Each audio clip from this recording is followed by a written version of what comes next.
Welcome to Transformational Leadership, the podcast for leaders building high-performance organizations and teams.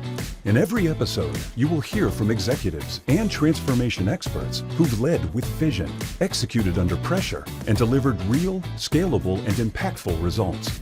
You'll hear practical insights and leadership stories from executives who've driven change, delivering transformation, and consistently winning in highly complex environments. No fluff, just frameworks, lessons, and stories from the front lines of leadership.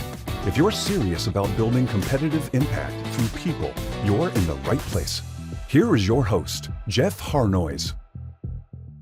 Hello, everyone, and welcome to the Transformational Leadership Podcast. I'm your host, Jeff Harnois. Today, my guest is Ray Makela. He's the Managing Director of Talent Development at SBI Growth, a global go-to-market and sales training consultancy firm. His organization serves technology, SaaS, life sciences, financial services, manufacturing, professional services, and really any organization that has a B2B sales organization. On the side, Ray is an advisor and guest lecturer at the University of Washington's Foster School of Business, teaching for the Professional Sales Certificate Program. Also, Ray's company has been recognized for the last 15 years by Selling Power as a top training organization in this space. Ray's also the author of a book, High Impact Sales Manager, currently available on Amazon right now. And Ray and I are going to be talking about transformation, but today with a focus on sales leadership. And in addition to that, we're going to jump into the topic of AI, talking about how to leverage AI to enable and improve frontline leaders, helping them be more effective in their leadership practice, but also how to be more strategic.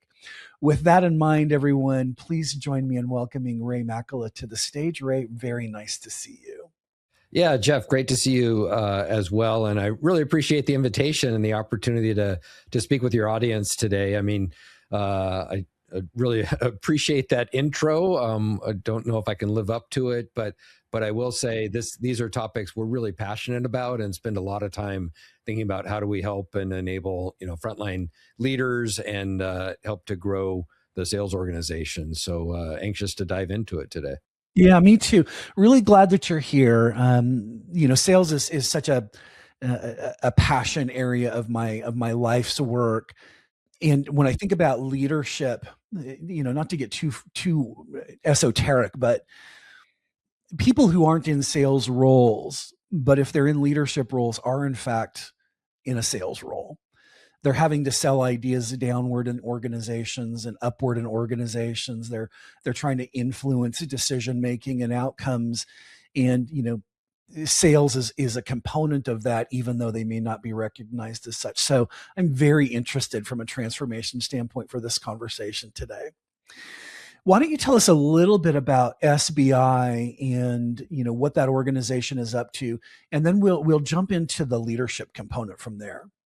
Yeah, absolutely. Appreciate that. And I completely agree. I mean, we are all in that sales role in one way or another, and it is changing across the organization. So we'll get into that in a bit. But yeah, for, SBI, as you mentioned, is a global go-to-market consultancy. So, think about helping organizations grow and scale their sales orgs, their go-to-market organizations, and specifically providing strategy and consulting on the front end. We do a lot of sales process, sales playbook design, account segmentation, territory management, et cetera.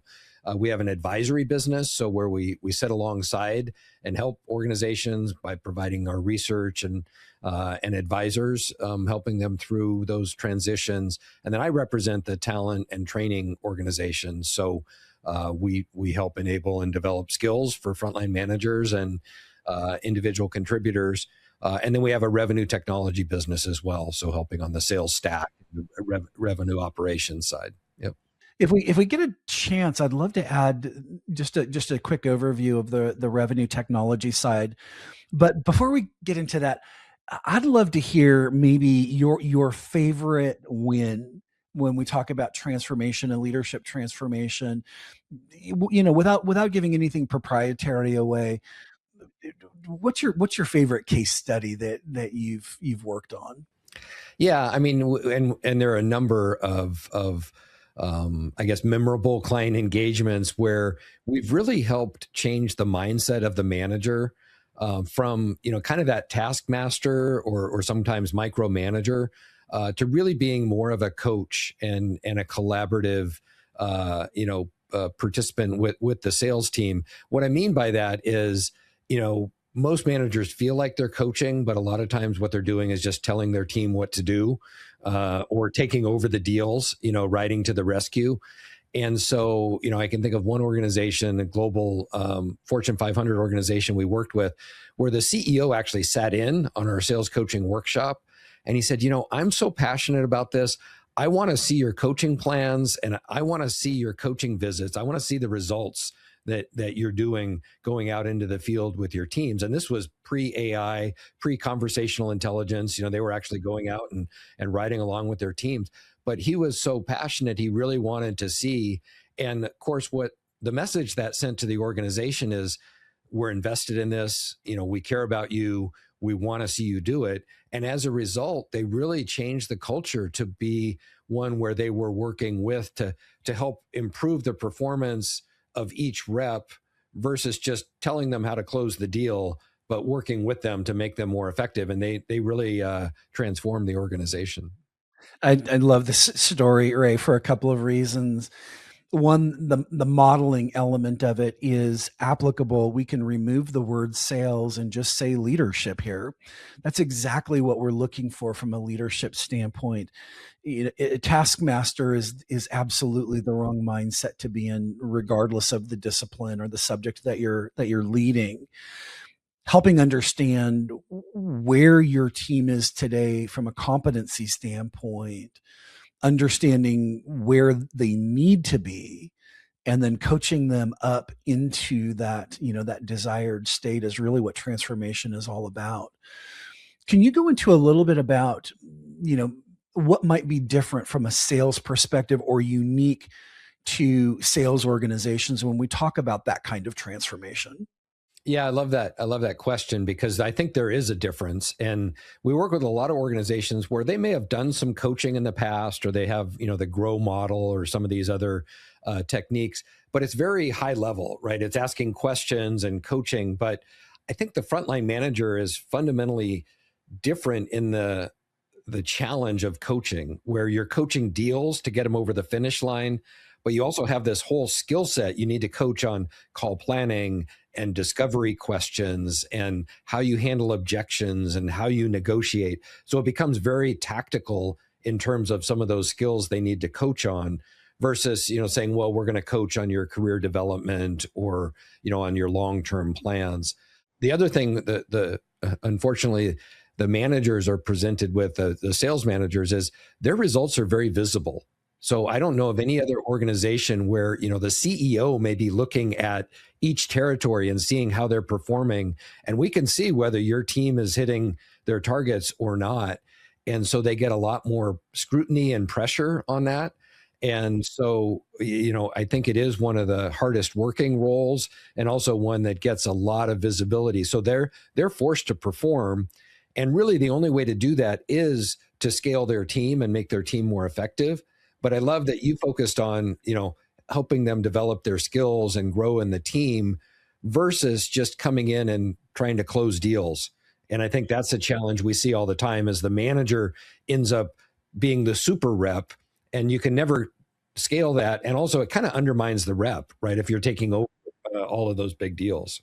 Yeah, I mean, what's coming up in my mind here is sort of exactly the dynamic. We want to encourage sales leaders and leaders in general to be coaches. We want them to think about their team from a capability and a capacity standpoint, with the mindset of, how do I improve and increase those? Because when we elevate the team performs better.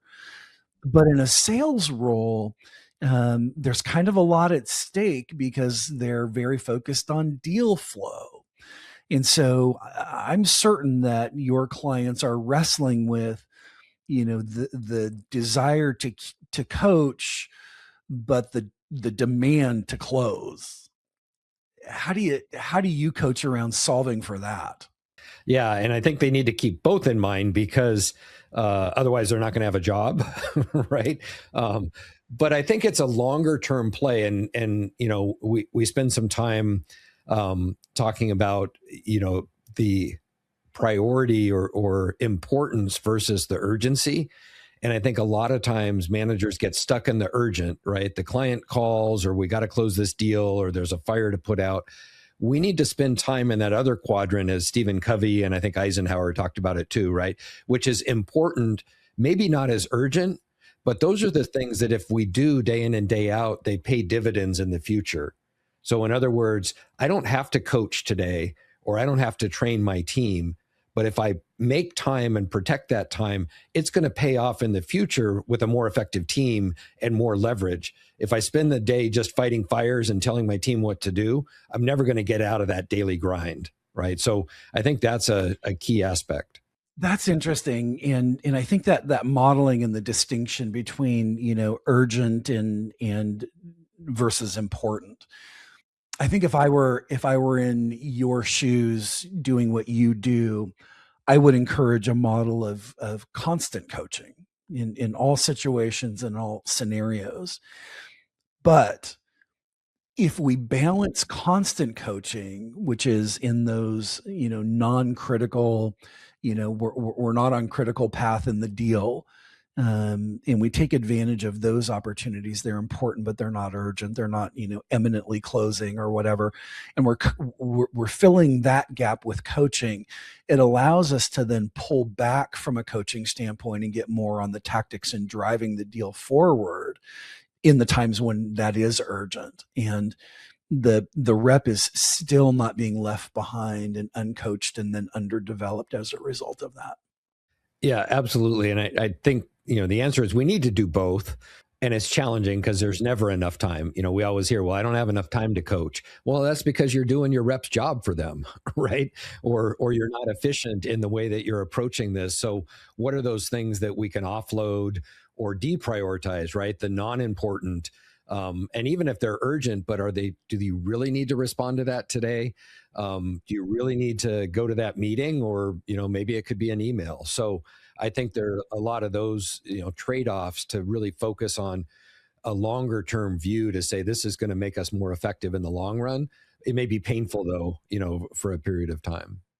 You also talked about, you also used the word scale, which I think is, I would say, hyper important in the conversation, because again, even leadership that's not sales related, having the perspective around scalability and how hands-on do you need to be, or how much development do you need to add to your team so that there isn't a requirement that you're in and hands-on, is actually where scale comes from. And if you happen to be the person who has to hand manage every deal because your team isn't capable of that, that's not exactly leadership, is it? Yeah, absolutely. And I think it is a balancing act of trying to be more patient. Sometimes you have to bite your tongue, or sometimes you have to let them struggle, right? I mean, it's a bit like, and I don't like to have too many analogies about salespeople and kids, but raising kids, sometimes they need to stumble and they need to figure it out themselves. And even if you're with them, and we have this discussion all the time, struggling through, figuring out the next question, or the client's getting impatient, that may be a better learning opportunity. Now, you don't want to blow your biggest deal, but letting them go through that process and then having a very valuable conversation afterwards to say, what could we do differently to prepare or to avoid that? That's going to make a very different impression than me jumping in and taking over. And now they're like, oh, well, Ray's going to take over the call anyway, so I'm just going to sit back and, let him do my job. Gosh, I love that. I love that assessment and that overview. And that's exactly right. Again, even outside of sales leadership, we want to drive ownership, down to the lowest level possible, as close to the customer as possible, because that's where the best decisions get made. It's also how we increase velocity so that there aren't a lot of people influencing, how things are going. But that's really hard to do if you don't train your people to take ownership in that way. So that's really fascinating. I think the other component You talked about parenting, and fair. It may be a little cliche, or it may be a little esoteric, but in my mind, there is a really close parallel to parenting and leadership, and the parallel is this: when your child is young, you have to protect them. You teach them, you give them their foundations, and maybe even expose them to values. But at some point, you've got to let them go exercise that stuff, which means they're going to get it wrong at times. They're going to fall and they're going to skin their knees. And we have to allow that as part of the growth process because those inputs are so important. I think the way that I think about it is we want to keep them from making catastrophic mistakes or really high exposure mistakes. But below that, we kind of want them to make the mistakes because failure is a magnificent teacher. And for a lot of leaders that I work with, just the concept of letting people fail in the organization is just antithetical to how they think leadership should be. Yeah, I mean, I think to your point, giving them those safer opportunities, maybe that's the smaller deal where you're going to let them struggle. But knowing that they can ask for help. I mean, my team knows that they'll chat me in the background and it's like, hey, can you step in here? Well, now I have an invitation. That's much different than, just jumping in, or in the old world, kicking you under the table kind of thing.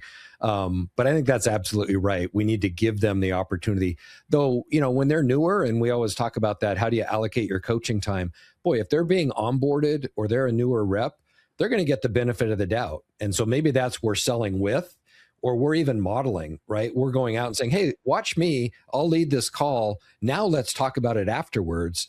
And let's talk about what went well, what might you do differently, or why did I do this? That's a great learning experience, but be intentional about it versus just saying, okay, well, this is too important, so I'm going to lead it. And the rep's like, well, what am I doing here? Right. So, I think just making that decision, are we coaching them? Are we co-selling? Or are we really, leading or modeling? That's a different role that you're playing, and we should determine that in advance. I love everything about that segment right there. First of all, have a plan and be intentional about it.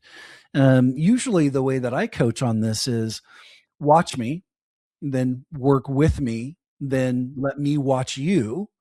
And I'm going to be here to help, but you've got to ask for the help when you need it. Or if I see that you're, again, catastrophically off track, then I'll give you the input. But other than that, I want you to run with it. I want you to try and fail and learn and try again. And conceptually, that modeling is really easy to understand. It is really hard for some leaders who have a fear of failure themselves to adopt that leadership mentality.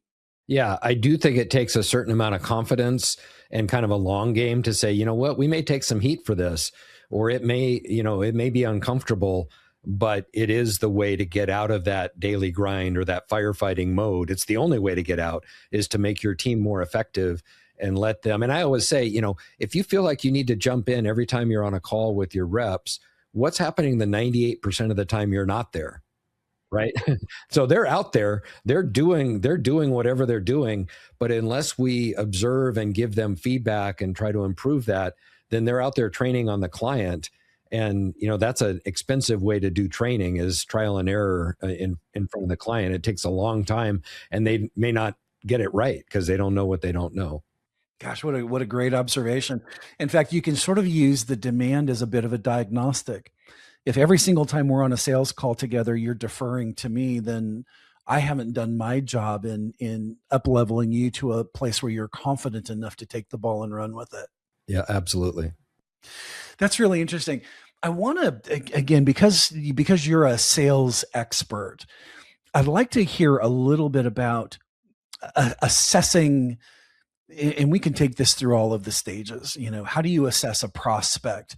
How do you read buying signals when you're in this, the sell-in process? How do you assess the prospect from an objection handling and response standpoint? And then how do you model for close? I'd love to hear about all of that. Yeah, I mean that could be a whole nother segment probably, but I think it's really valuable to break it down a little bit because I think in general, I mean here's my bias, but I think as a profession, salespeople do too much talking, and they're too in love with their product, and they don't do enough asking and listening. And that's the foundation of any consultative selling program. But I think we often either misdiagnose or we think we know what the client needs and we're off to the races because we love our product so much. And I heard somebody early on in my career say, fall in love with their problem, not with your product. So let's figure out what problem they're solving. And if it results in maybe our product isn't a good fit, well, great. But if it's not a good fit, we're probably not going to win that deal anyway. So let's figure out what they're trying to solve and help them through that. The other thing that we spend a lot of time talking about is where is the customer in their buying journey versus our sales process? Because often we get caught up, hey, our sales process, we're going to prospect and then we're going to call plan and do our discovery and our demo, and then we're going to negotiate and close. Great. Where's the customer?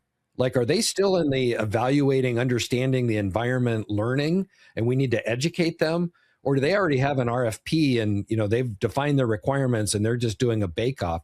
Those are very different conversations. So I think to your point, that's where we need to assess where's the customer, what problem are they solving, and then work with them to advance them and educate them and get to the solution. Hopefully we're able to do that in a way that differentiates us because we understand their problem differently and we're bringing insights to them that maybe others aren't about how we've solved that before or what we might be able to do differently. But if we haven't understood the problem, we're just throwing stuff on the wall and hoping, something's going to stick. Yeah, exactly. Exactly. And, obviously we see junior salespeople, but we also see junior leaders who do that, to take that same approach. Let's throw everything and see what sticks. I really like that distinction of, we've got a process where we know what we're doing. We know where we are. We have intent, we have approach, but we got to pause for a moment and say, where is the customer at this point? Yeah, are they in an investigative or discovery state, or are they in the final decision making? Have they justified internally? Do they have a budget and this is a problem they're going to invest in solving for? Where are they? And then how do we calibrate our process to theirs? Again, the parallel for me here, Ray, is that's what leadership is, whether it's sales or not. What is the organization demanding? What does it need? But where are we at? That, I think in very simple terms, we call that a gap analysis. We understand what the gaps are. That makes our decision making, our strategy, and our approaches significantly more effective.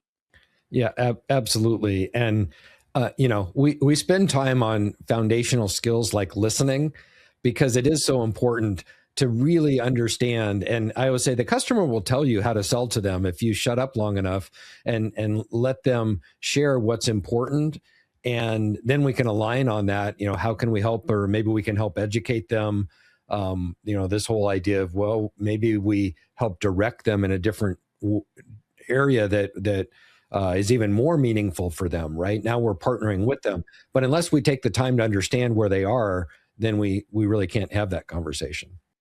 Ray, I can't tell you the number of salespeople that I have said almost verbatim what you said there. If you ask the right questions and you stop talking, the customer is going to tell you what you need to tell them for them to be able to say yes. Yeah, it's not magic, right? But we often get so tied up with our products. We want to get through our demo. We want to throw all the features out because it's so great. But if that doesn't solve their problem, then that's just noise, right? It's like the car dealer that's telling you about all the features that you don't really care about, and your eyes start to glaze over. Yeah, you're there to buy a pickup, but they're selling you features in a sedan. It's like, hey, look, that's a great looking car, but that's not what I need. 100%. Yep. Yeah, nice. I want to pivot over to your book for a second. Let me just bring that up on the screen so people can see it. And as I mentioned in the intro, it's available on Amazon. What are some of the big concepts that people might be able to take from this book? Yeah, I mean, I think we've touched on a number of them. We we have what we consider the pillars of a high impact sales manager. So, for many of us, we transition from a salesperson to manager, and they're like, wait a minute, this is a different job, right? You're getting work done through others. You do have to be more strategic, but we break it down into, do you know how to recruit and hire? So, what does a good rep look like in your organization? What's that profile? How do you use behavior-based interviewing to really understand whether they've demonstrated those skills? And how do you make that selection? Because often, we tend to hire people that look like ourselves, and that may not be the best for the organization. But what's going to make them successful? And then we talk about managing performance, so setting expectations, success factors and metrics, and then managing those behaviors, those leading indicators that are going to produce the results we're looking for. And what happens when there's a gap? How do we have that conversation? And then into the whole coaching conversation, as we've already talked about. So what are their skill gaps? How do we have a good coaching conversation and collaborate with them? And then we kind of wrap it up with the pipeline, managing the pipeline and forecasting, and sales leadership. How do you motivate and inspire your team? So, those are components. It's not rocket science, but they're also foundational concepts of what a good frontline manager needs to do that we're often not taught, or there, frankly, isn't a lot of good curriculum out there. It focuses on, managing the CRM or just the pipeline piece, but it misses, being a good leader and manager. Yeah, you said something there that just again sort of resonated with me, which is there's no mystery. There's nothing new to be learned here. Oftentimes, it's a matter of first having the discipline to lean in on the model, and be consistent in terms of how you manage against it, and then just be disciplined on the execution. You often will get better results from those behavioral approaches than trying to invent some new way to go to market every single time there's a new product or a new client. Absolutely. And, I know we're going to get into the AI piece, but I think that's where it becomes really interesting too, is the foundational skills are still just as critical. The application changes a little bit, and I think we end up with more information and more insights, but we still need to have, in fact, I think they become even more important in a world where we're trying to focus on that coaching and building our team. Mm-hmm. Well, let's go there. Let's jump into the AI topic. You've got some interesting perspectives on AI in relation to leadership. Why don't you give us an introduction there? Yeah, absolutely. It's interesting. We did some research and did a time study across multiple accounts and about 500 different managers. And we're really trying to get an idea of how they were spending their time and kind of what that looked like today and then in the future. And what we found is, almost half of their time was spent on repetitive or kind of internally focused activities. So things like meetings, reporting, administration, hygiene, cleaning up the pipeline, and working with our team. And, it's just like a seller not spending time with the customers or selling. The managers weren't spending time, managing and coaching and building their team. And so I think that was critical to really understand. And then identifying, well, which of those activities could we leverage AI to help offload some of those tasks? And there's low-hanging fruit out there. I mean, this isn't a big AI lift or you have to buy a multi-million-dollar platform. It's, how can we use ChatGPT or Copilot or whatever tool you're leveraging, to just help improve your one-on-ones, to help synthesize information, to become a better coach, to analyze your pipeline and identify deals that may be stuck or, things that you haven't looked at. So, those are things that I think managers should become familiar with today and can help make them more strategic. We found, you could get 4 hours, this was in a particular organization, 4 hours back just from automating some of those simple administrative tasks. 10% of your time, now you've freed up to go spend coaching and helping advance deals, working with your reps, and being more strategic. That's a pretty significant improvement for just leveraging those tools a little bit more effectively. Gosh, I love that overview and that assessment. Being able to get back 10% of your time, 4 hours over the course of a week, and then being able to repurpose that from a coaching standpoint, from a strategic approach to the market, being able to do that work seems like a really, really strong return on investment. Yeah, I think identifying those areas where we can get the time back and then use it more appropriately or effectively is going to be critical to that manager of the future. And coaching is one of those areas. I mean, there are really three areas we identified, but coaching is one where now we're able to maybe spend a little bit more time with our reps, or when we look at using things like conversational intelligence, where we're recording those calls and now we can analyze those transcripts and even do it across the whole organization with tools like Gong that are providing those insights. Now we're coaching on 100 calls instead of the one call we happen to sit in on, but we can identify that here are skills that we identified that will make you more effective compared to what the top performers are doing. And so those conversations are driven more by insights than maybe an anecdote or judgment. So I think it really changes the coaching. I think it changes the way we manage the pipeline, because we're able to scrutinize those deals and see those deals that are in jeopardy and the red flags that pop up. And then the third area is that administrative and reporting. We're not spending all that time plowing through spreadsheets or cleaning up the data. I mean, AI, frankly, is very good at those things, the large amounts of data and synthesizing it. We need to give it the right direction and the right guidance, but it can really free us up again to do those other activities.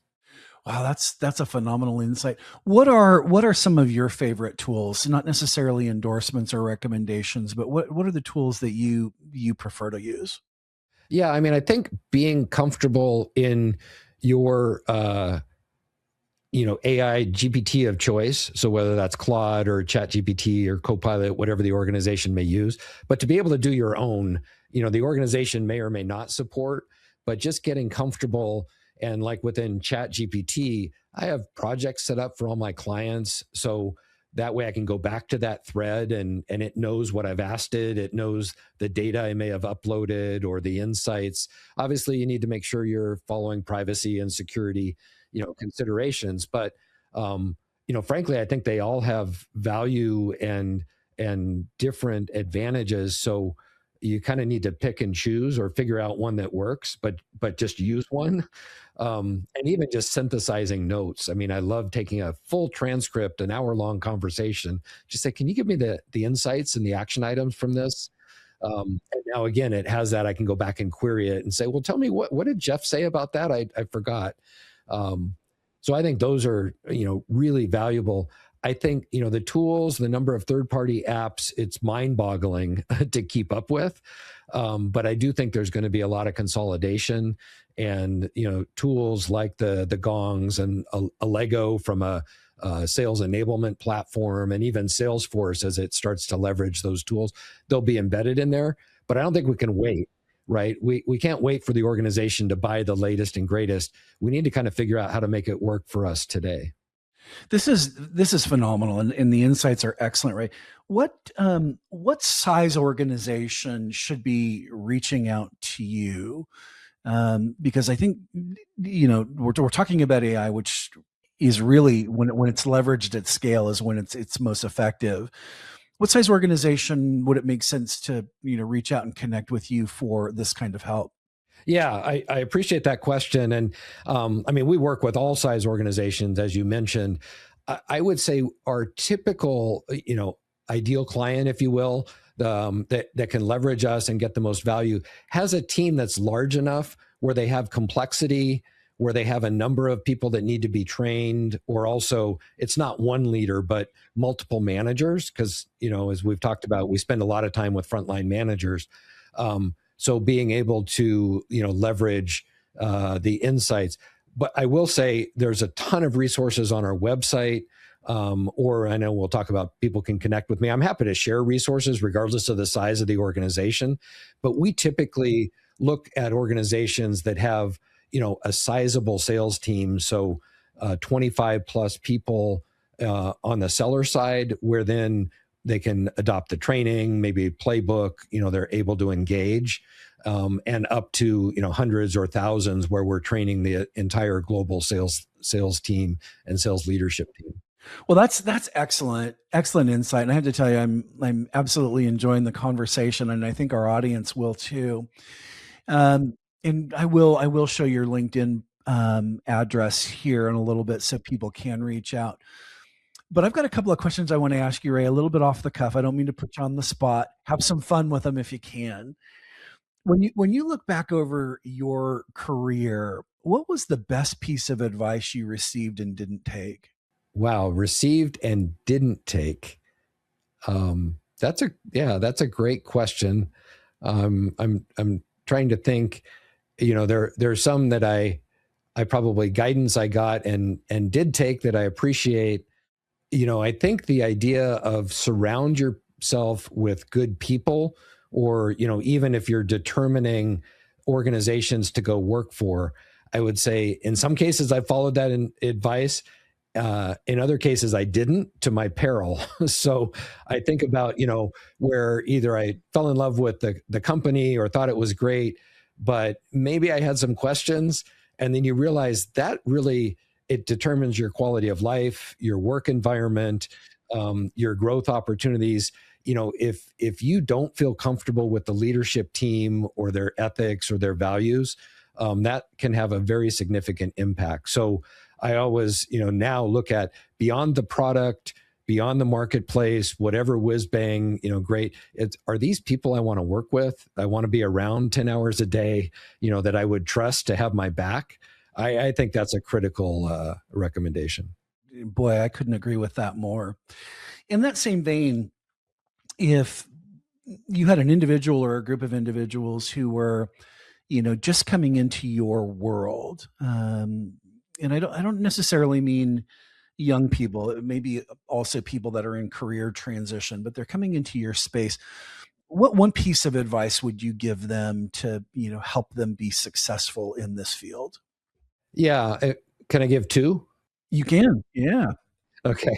I mean, and the first, and this is regardless of technology or anything else, but I think curiosity is still an underappreciated skill. And especially in the sales world, I think curiosity is the thing that can help separate a mediocre rep from a great rep. I mean, really being curious about, how does this company make money? What makes them tick? Where are they headed in the future? And just, asking those questions to yourself or to AI or to the customer once you get there. The more you know and are curious about them and their situation, the more you can really help them as an advisor. And, I think the best salespeople are really more advisors and consultants than they are, pitching product. So I'd say curiosity is key. I'd say the other, for anyone entering sales or thinking about that career, you're going to have to be an AI expert, and people may not appreciate or may not want to hear that. But even the manager of the future is going to be an architect of, how do I leverage the AI agents along with my team? How do I leverage the tools? It's going to be and maybe it's a little scary for people, but a hybrid of, I'm leveraging technology and I'm leveraging humans, but you're going to have to be in the middle of that. And I think those that figure it out are going to be successful. Those that don't, may get left behind, or it's going to be more of a struggle. So I think, people are worried about, well, is it moving too quickly? Should we be worried about it? I think the train has left the station. So, we need to figure out how we play, how we make sense of it ourselves, and then how we differentiate ourselves leveraging that, because it is changing the whole entire industry. Yeah, both things that you said there, I think, are super important. The first one about being curious, that's a recommendation that I give, especially hypos or new leaders. Be curious, be a student of leadership, be a student of your subject matter expertise, be a student, be curious about how decisions get made and how communications happen and how informal networks get created in organizations. Be curious about those things. I think that's a brilliant insight. And then the second thing, of course, is AI isn't coming; it's here. And if you're not already there, you're behind. And then the final question I have for you, Ray, is someone that you might consider in your peer group. What bit of wisdom would you share with them, or expose them to something that you rely on, something that's core and foundational to your own success? What would that be?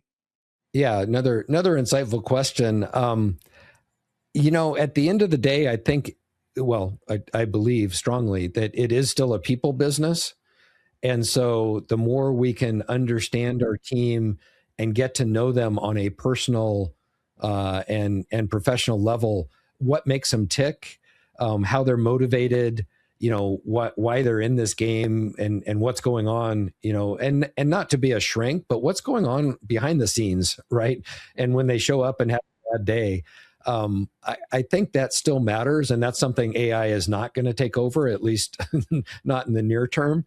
But I think we need to meet them where they are, and I think a lot of times we want to put them into a certain category or treat everyone the same. And in fact, people are motivated by very different things than motivate me. And if I try to motivate them thinking about my values or what motivates me, I'm going to have a disconnect. And, whether that's generational or just how they tick, the idea of personality profiles and kind of how they're wired. So I think the more we can understand our team on a human and personal level, the more effective we'll be managing them. Yeah, that's outstanding. Really, really good. Well, Ray, I have thoroughly enjoyed the conversation. I think we could probably go on for a few hours on these topics. Thank you so much for bringing the perspectives and the content into the conversation today. Well, I've also enjoyed the conversation. We covered a lot of ground, but as you said, there are topics that probably deserve a follow-up or further conversation. I'm happy to continue the conversation, with any of your audience, with yourself as well. But these are topics, as I said, we're passionate about. I think it's exciting to talk about how quickly and how much things are changing, but how to be successful going forward. And I'd love to continue that conversation. Nice.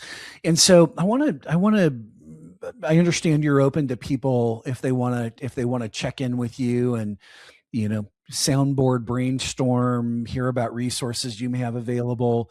LinkedIn is the best place to reach you. Is that right? Yeah, that's great. They can connect with me, message me there, and then we can, pick it up offline. But that's a great way to contact. And also, I publish a lot of our blogs and webinars and other sales-related topics there. So you can feel free to connect, and then you'll get that information as well. Awesome. So I'm displaying the LinkedIn profile for anybody who wants to connect with you. Ray, thanks so much. It was a pleasure and a joy to speak with you today. Looking forward to talking to you again soon. Well, thank you for the invitation, Jeff. I very much enjoyed it. Thank you. All right. Take care. The Transformational Leadership Podcast requires more than a conversation. It takes vision, action, diagnostics, and collective wisdom. If today's episode resonated with you, be sure to let us know in the comments. We'd love you to join the conversation and help us transform the future together. We'll be back with more stories, strategies, and real-world solutions that are transforming organizations, leaders, and teams. In the meantime, be sure to like, subscribe, write a review, and share it with someone you think would benefit from it too. Thanks for listening, and we'll see you on the next episode.